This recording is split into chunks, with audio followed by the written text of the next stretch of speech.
Shalom to my brothers and sisters who are the bride of the Messiah, and shalom, shalom to the scattered Hebrew Israelite. You are the bride of Yahuwah, and Yahuwah is the God of Abraham, Isaac, and Jacob. Shalom. Now, this is part two of what I was telling you today.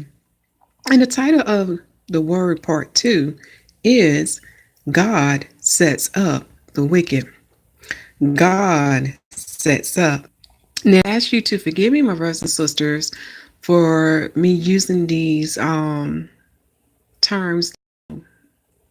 that's of the heathen language, but I have to speak a language that the people can understand because this word must get out and it has a name. And in the Hebrew tongue, we say Yahuwah. Name means I am He who exists, for He is everything. He is the Most High God. He is above all. Okay.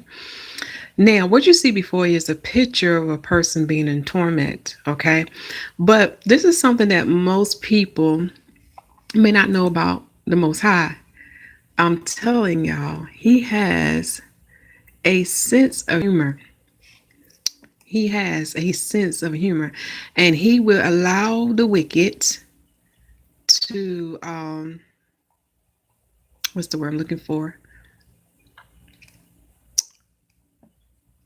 And it's dealing with the word demise.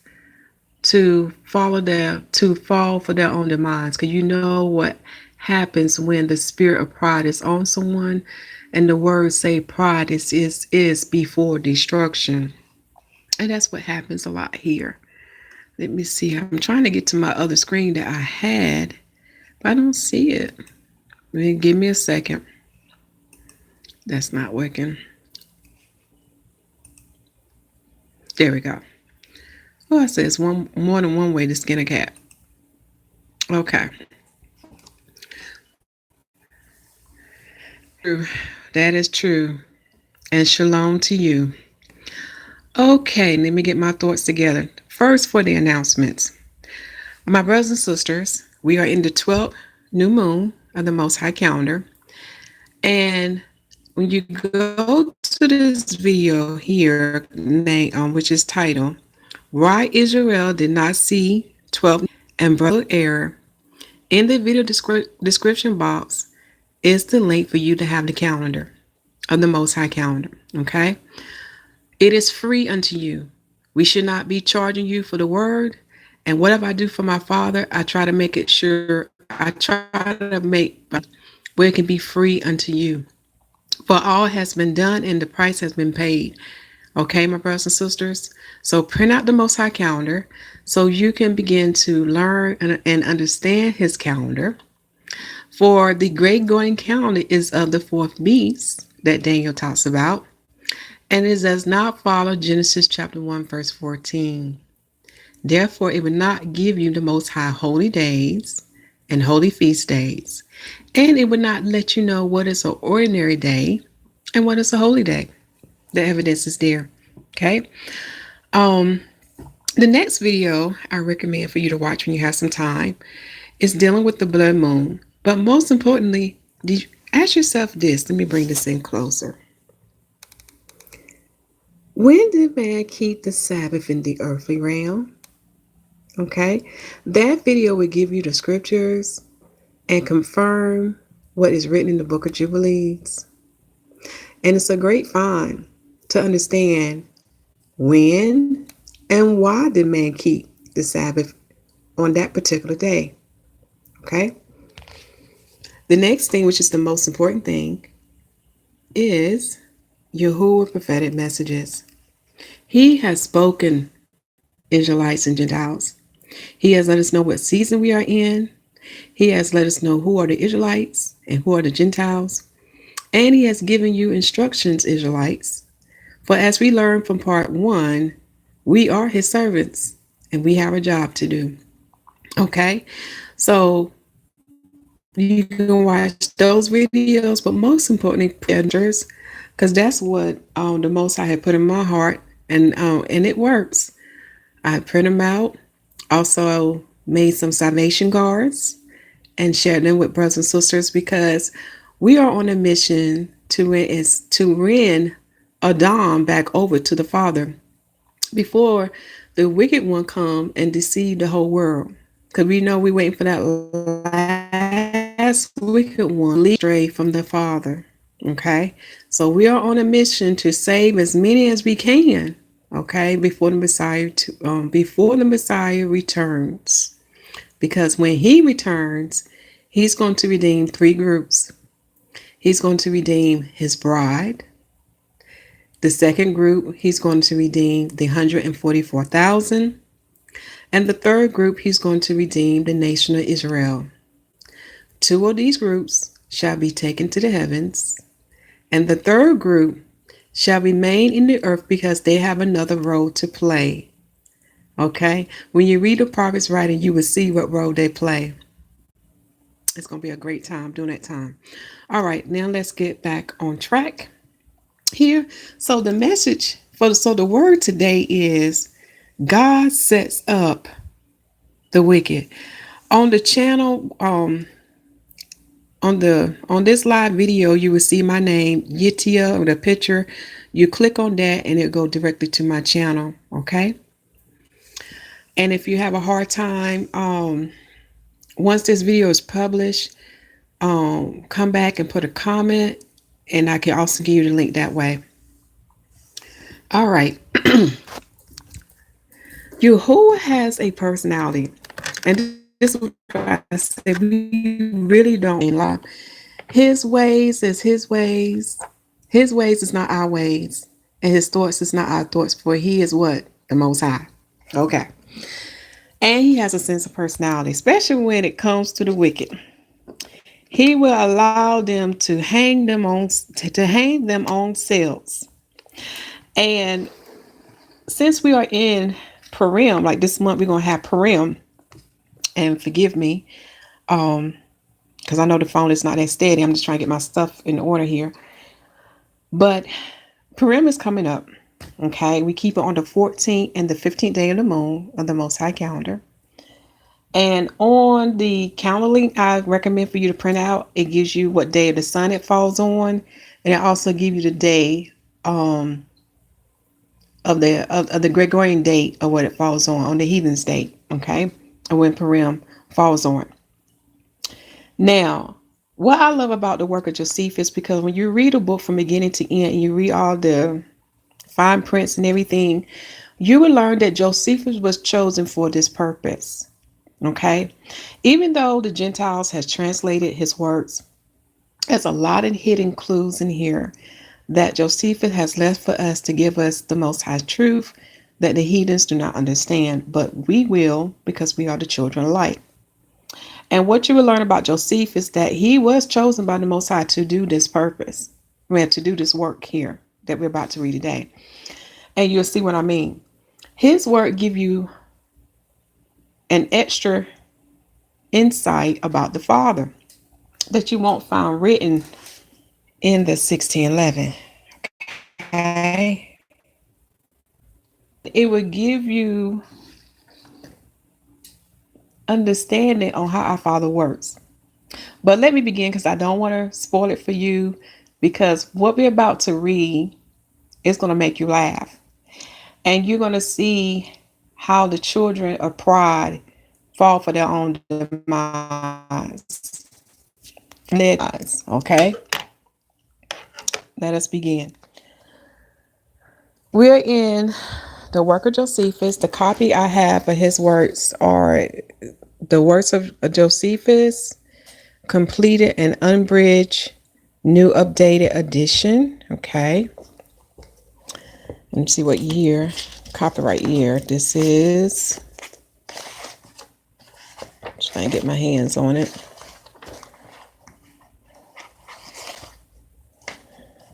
Okay. As we can see, it was translated initially by William Winston, A.M., and it was published to Henderson Publishers. And I'm trying to get to the part where they got the copyright date when this was published. This version here. Okay, this is the 26th publishing of this book. and it was published in October. Okay.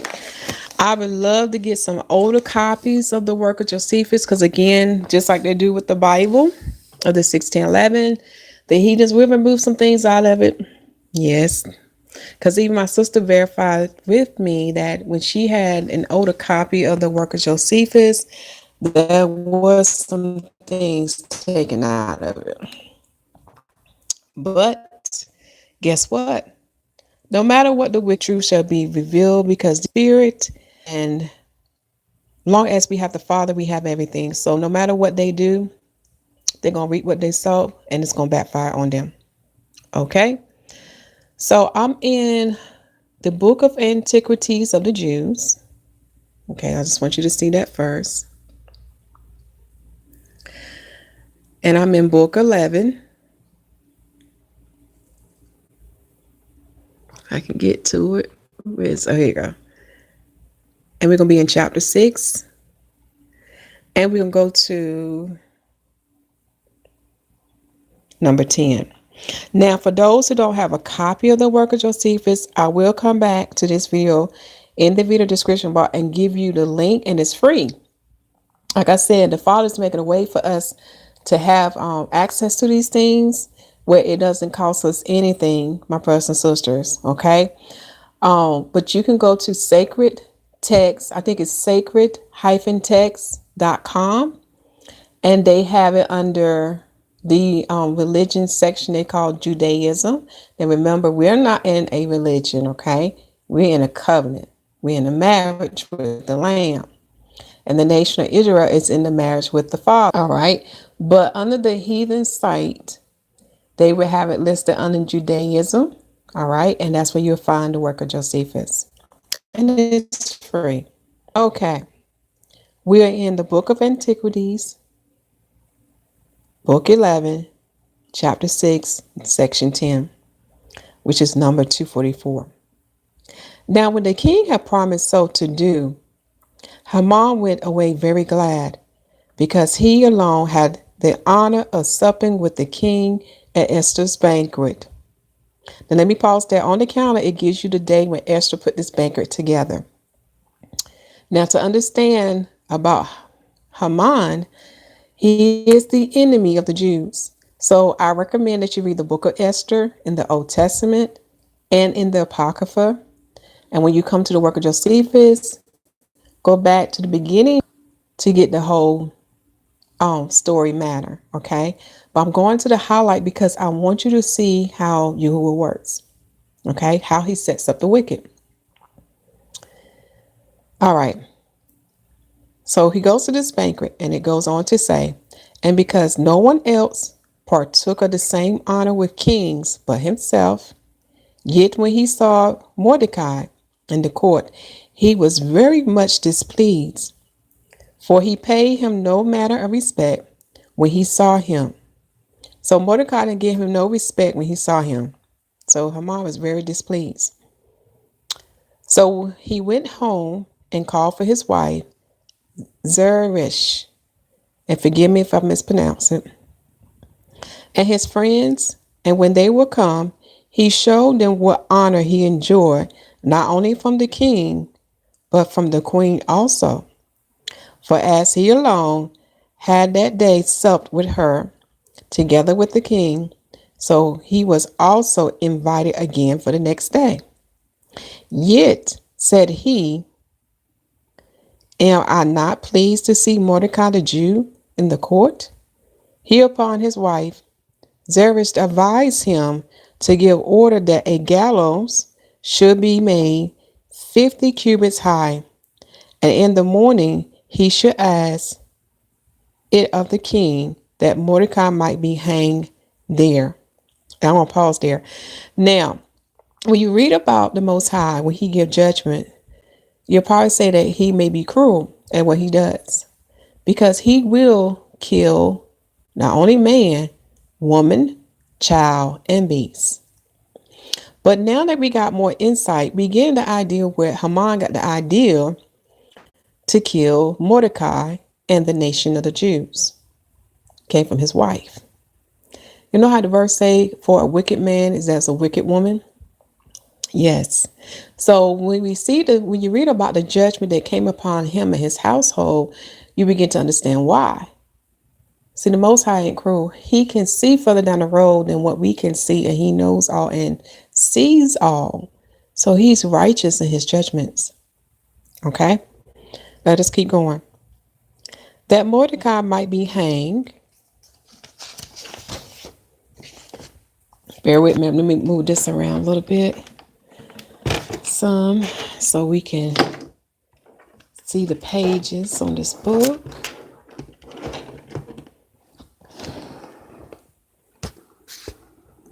So Mordecai can be hanged thereon. So he commended her advice and gave to his servants, sorry about that. So he commended her advice and gave order to his servants to prepare gallows and to place it in the court for the punishment of Mordecai thereon, which was accordingly prepared. Now I'm going to pause there before we get to the highlight part. And this is something to follow with me to speak to you, brothers. When you understand the role of the woman, how she's made in their image, for she's modeled after the spirit of wisdom, which is confirmed in the book of Proverbs, the book of Songs, and in the Apocrypha that is written by King Solomon. In other words, when I say made in the image of the spirit of wisdom, we imitate what the spirit of wisdom does. And this is why it's very wise for you to seek out the Most High when choosing a wife. For you want your woman to be in the image of them. That means walk like them, think like them, talk like them. So when you need advice, she's not giving you advice of the flesh, but she's from the spirit. For the spirit will speak through her to give you what you need. So seek Yahuwah for that wisdom, because as you can see with this Gentile, see what happens to him from following the advice of a wicked woman. But he also too was wicked, so they deserve one another, right? Okay, so my brothers, be wise. Will you understand what the helpmate is, bro, and not treat her as nothing? Not treat her as a slave, but as a helpmate, and to understand the hidden treasures that Yahuwah has planted in her. Then you will learn how Adam is complete, how the one unit is one, well, how the two is one unit. When you understand that, then you will know how to love her and treat her according to Yah will. Because when you suppress and vex her, you are suppressing and vexing yourself. For she comes from you, Adam. And that's all I have to say. And the vice versa for the woman too. It goes for you. Do not mistreat the man that the Father give unto you. And before committing yourself, my sisters, to that man, seek Yahuwah first to make sure that's the one. Because to be in bondage to a wicked man is very troublesome and is grievous to the heart. Okay? Now let's get back on track. Now we get into the nitty gritty. Now notice this, what Josephus writes and what Yahuwah does. But Yahuwah laughed to scorn the wicked expectations of Haman. And as he knew what the event would be, he was delighted at it. For that night he took away the king's sleep. Now wait a minute, we got to back this up. Now we're seeing how Yahuwah intervened when there's wickedness. See, Haman thought he got this. See, Haman thought all things were working in his favor. But Haman did not understand whom Mordecai served. Okay, Mordecai was a righteous man before Yahuwah. And the Father's taking me to 1 Corinthians chapter 12. Now we can see how the Most High used his people in those governments to have his will done for his people. It's getting good, ain't it? Do you see how Yahuwah laugh at Haman? Can you see it in your mind? He probably looking down there and saying, look at him. Look at him. They think they can outdo me. They think they can mistreat my children. Look at them. Do they not understand who I am? Do these little clays not get it? That's what, I can see, or I can picture that in my mind. And he just laughing at them. That's what I said. Our Father got a sense of personality. And that's why when I be preaching, I be telling the wicked, it don't matter if you go north, south, east, or west, you're going to do my Father will. Because see, what you're doing is going to work to his goodness, no matter what you do. So do what you do. And he's going to bring you down. And when he bring you down, you're going to be pleading to him. You're going to be repenting for what you did. Just look at that wicked Greek king known as Antiochus the Fourth Epiphanes that the prophet Daniel also written in the book of Maccabees chapter 1 and chapter 2.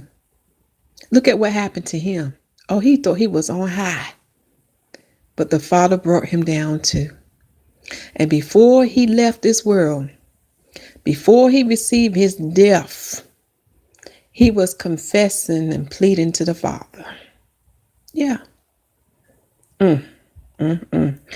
So here the Most High laughs at the wicked. And so what he did, how he intervened, what? Notice here, he took away the king's sleep. Now we're about to read to see what happened. See how that intervention led to the salvation of the Jews. Okay. And as the king was not willing to lose the time of lying awake, but to spend it in something that might be of advantage to his kingdom, he commanded the scribe to bring him the chronicles of the former kings and record actions. What happened? Because he took away the king's sleep, the king didn't want to waste time. So he said, well, I just read our historical records. Okay. Number 249.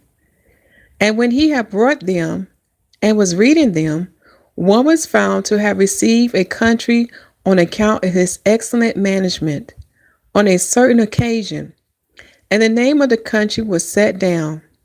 Another found to have a present made him on account of his fidelity. Then the scribe came to Bithan and Teresh, the eunuchs that had made a conspiracy against the king, which Mordecai had discovered. Oh, so he's reading about what Mordecai did for him. When the scribe said no more, but that, and was going to another history, the king stopped him and inquired whether it was not added that Mordecai had a reward given him. So the king wanted to find out, was he rewarded for his good deed? And when he had said there was no such addition, he bade him leave off, and he inquired of those that were appointed for that purpose, what hour of the night it was. And when he was informed that it was already day, so that means it was daylight, okay, he gave order that if they found any one of his friends already come and standing before the court, they should tell him. Now it happened that Haman was found there. Now notice how the Most High going to use Haman, okay? For he was come sooner than ordinary to petition the king to have Mordecai put to death. And when the servant said that Haman was before the court, he bade them call him in. And when he was come in, he said, because I know thou art my only fast friend, I desire thee to give me advice how I may honor one that I greatly love, and that after a manner suitable to my magnificence. Then notice what Haman gonna say. Okay. Now Haman reasoned with himself what opinion he should give it would be for himself, since it was he alone who was beloved by the king. So he gave him that advice which he thought of all others the best. For he said, see, Haman thought it was himself that the king was talking about. Okay? But notice what Haman says to the king of what he should do. If thou wouldest truly honor a man whom thou sayest thou dost love, give order that he may ride on horseback with the same garment which thou wearest, and with a gold chain about his neck, and let one of thy let one of thy intimate friends go before him, and proclaim through the whole city that whosoever the king honoreth attaineth this mark of his honor. This was the advice which Haman gave out of a supposal that such reward would come to himself. Do you see how the Most High said of Haman? He thought that reward gonna come to himself, but little did he know it was for Mordecai. Oh my goodness. Let us keep going. This was the advice which Haman gave out of a supposal that such reward would come to himself. Hereupon the king was pleased with the advice and said, go thou, therefore, for thou hast the horse, the garment, and the chain. As for Mordecai the Jew. Now, you know, I had to pause there. When he heard that, you know his spirit had to drop. Oh my goodness. Now you can see why the Most High was laughing him to scorn. And give him those things, and go before his horse, and proclaim accordingly, for thou art, said he, my intimate friend, and has given me good advice. Be thou then the minister of what thou hast advised me to. This shall be his reward for us for preserving my life. And you know what? I'm going to stop there because you just got to read it. Sets up the wicked. And the wicked think they're a step ahead, but little do they know our Father in heaven is way ahead of them. He does have a sense of humor. And notice how he used Haman to give Mordecai the highest reward, and which saved his people. And when you read the story of Esther, you will learn that she too put her life on the line. But notice how the Most High used her to save his people. See, when you read 1 Corinthians chapter 12, when it talks about the gifts and the different administrations, see, the Most High got his people planted throughout these areas because they are there to do his will. They are there for his people. Of him and how all things work to his good, as Joseph said, it can bring nothing but tears in your eyes. So when our enemies say to us, I'm going to start with the Israelites first, Gentiles, okay? But hold on, I got something for you. When they tell us you're not his people, when they mock us and make fun of us, don't worry. Because those who do it, he's going to bring them right back and let them be ashamed. And they're going to have to eat those words. So you hold your head up because we know the truth. See, the truth said, the word said that he going to give us prophets and prophetess, and they speaking now. And they let us know who we are. Also, he would give us the other servants of his. Okay, let us know who we are. So you hold your head up. Don't be disencouraged. Because the word ought to told us that the world is not going to know who we are. Okay, I'm talking about the whole world.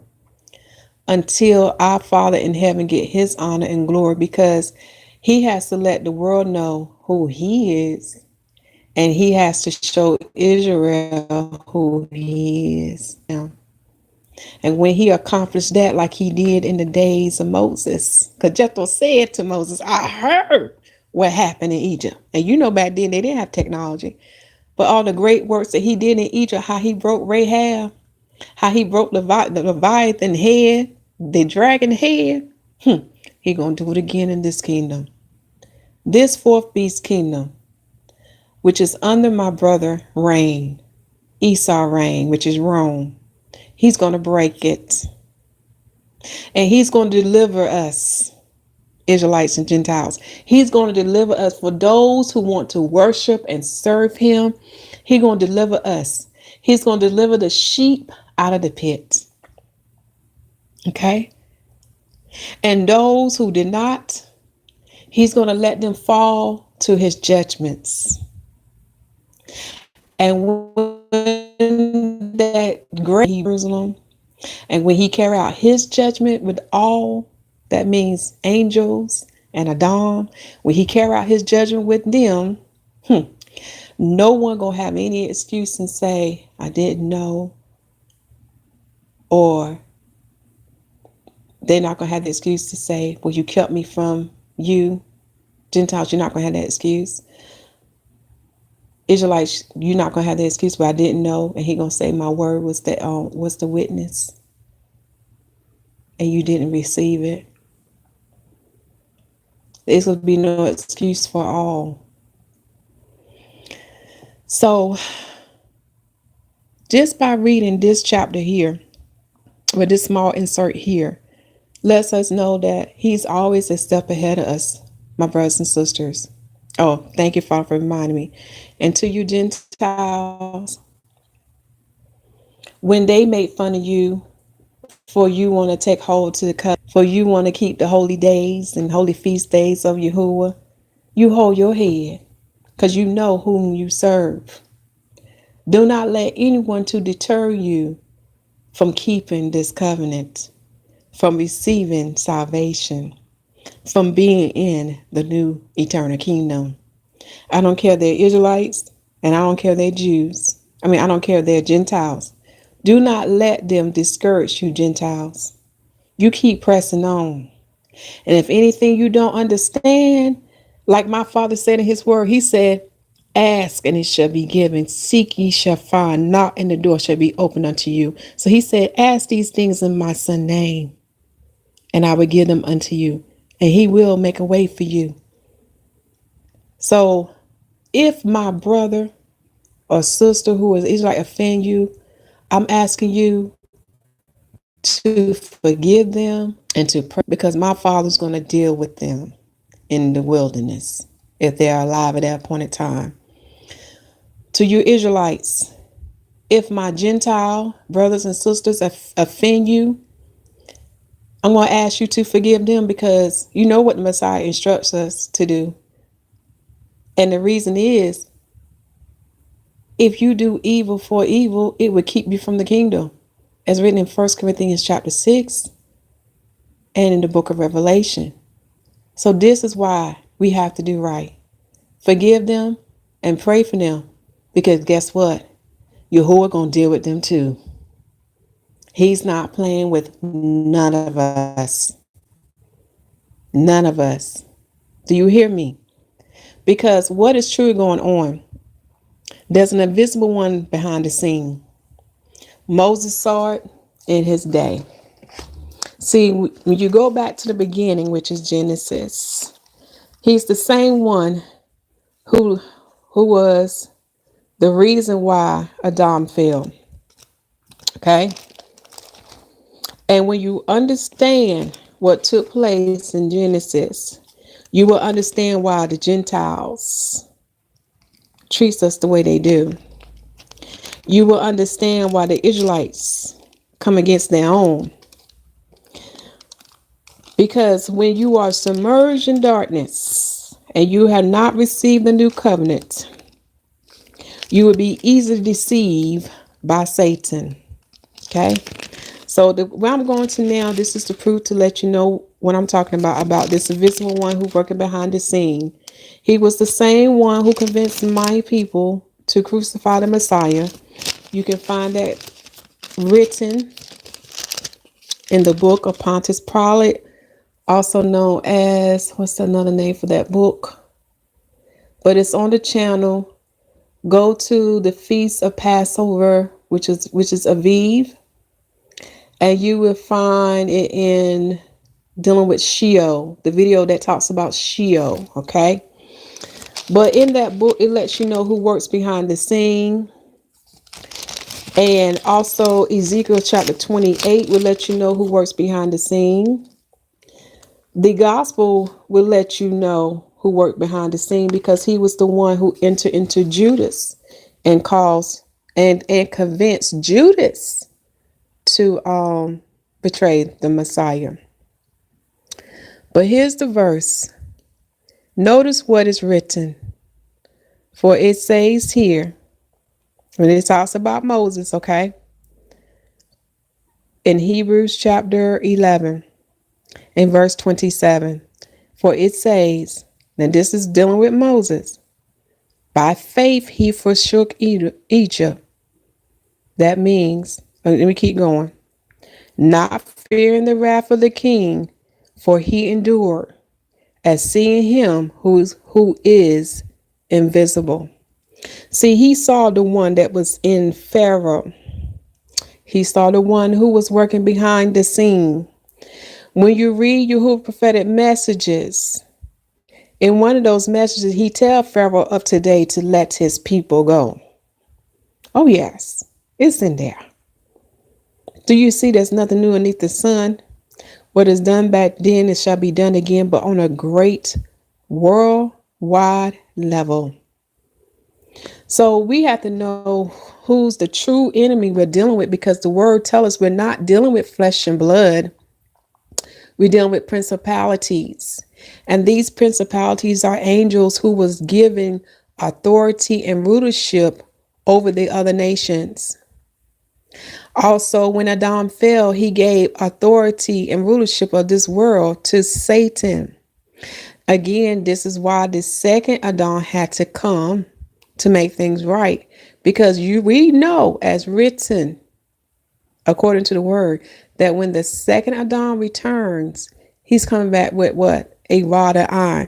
So he's going to take back which he's going to take back which was taken from Adam. Okay? Because how Satan works, he comes with the truth mixed with a lie. That's how Eve was deceived. It was a truth mixed with a lie. When you understand your enemy and how they work, then you will know that we cannot defeat them by our hand. The only way to defeat them is through and he's going to send a savior who's coming in his name, that shall bring the earthly judgment and that shall prepare the way for him to come. See, the Messiah is going to prepare the way for YAHUAH to come, because YAHUAH is holy. But we got to be ready and made right and sanctified, because he just can't come before anything. Seek YAHUAH in this word. Ask him to give you understanding of these biblical prophecies, because we see the signs in the heaven and the earth, and we just had a blood moon last month in the 11th month of his calendar. And we know what the blood moon means. If you don't, seek the Father.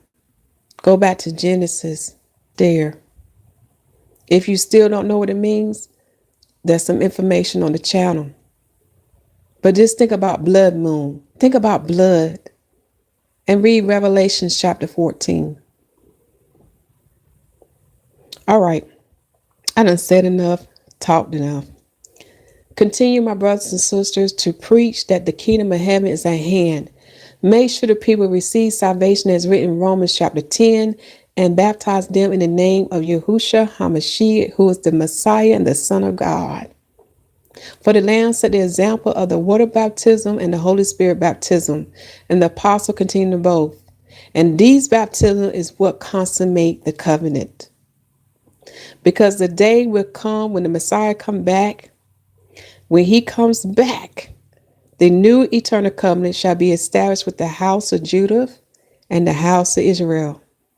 And when they enter into that new covenant, this time, they will have what? A new heart and new spirit. They will no longer have that hardened heart anymore. And they will operate as the Most High servants, but this time in righteousness. I love you all, and shalom. And do you know who is that peace? Read Matthew chapter 10, verse 11 to 12, and Matthew chapter 28, verse 20.